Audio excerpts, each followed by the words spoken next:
திறம்பேன் மின் கண்டீன் திருவடிதன் நாமும் மறந்தும் புறந்தொழா மாந்தர் என்று திருமழிசை ஆழ்வார் தான் இதை மிக ஸ்பஷ்டமாக ஆழ்வார்களுக்குள்ளே ஸ்ரீ வைஷ்ணவன் என்றால் யார் என்று சுருக்கமாகவும் தெளிவாகவும் விளக்கியது யார் என்று கேட்டால் அது திருமழிசை ஆழ்வார்னு தைரியமா சொல்லிடுதான். அவர் தான் இந்த பாசுரத்திலே திறம்பேன்மென் கண்டீர் திருவடிதன் நாமம் மறந்தும் புறந்தொழா மாந்தர் என்று திருவடி என்றால் இந்த இடத்துல பகவான் என்று அர்த்தம். திருவடின்னு அடிகளார் அப்படின்னு சொல்றாரு இல்லையா? அப்ப அந்த அடிகள், அடி என்றால் சுவாமி என்று அர்த்தம். இப்ப திருவடி என்றால் சுவாமி என்று அர்த்தம். திருவடிதன் நாமம், சுவாமியுடைய நாமத்தை மறந்தும் புறந்தொழா மாந்தர்.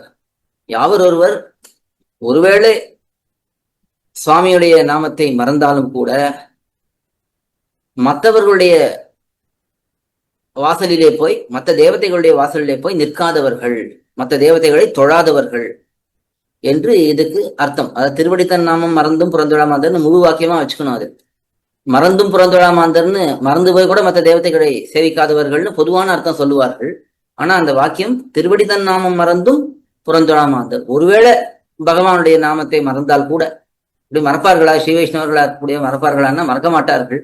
ஆனா ஒரு சமயத்திலே பகவானிடத்தில் இருக்கக்கூடிய நெருக்கத்தினாலே நமக்கு ஒரு கோபம் வரலாம். இப்ப கணவன் மனைவி மிகவும் அந்யோன்யமானவர்கள், நெருக்கமானவர்கள். இந்த மனைவிக்கு கணவனிடத்திலே கொஞ்சம் கோபம் வரலாம்.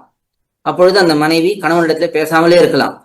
அதே போல பகவானிடத்திலே உரிமையினாலே நாம் கொஞ்சம் கோபப்பட்டு பேசாமல் இருந்தா கூட மற்ற ஒரு தெய்வத்திடத்திலே போயிடக்கூடாது என்று அதை முக்கியமாக காட்டுகிறார்கள். அதுதான் திருமழிசை ஆழ்வார் இங்கே காட்டுவது.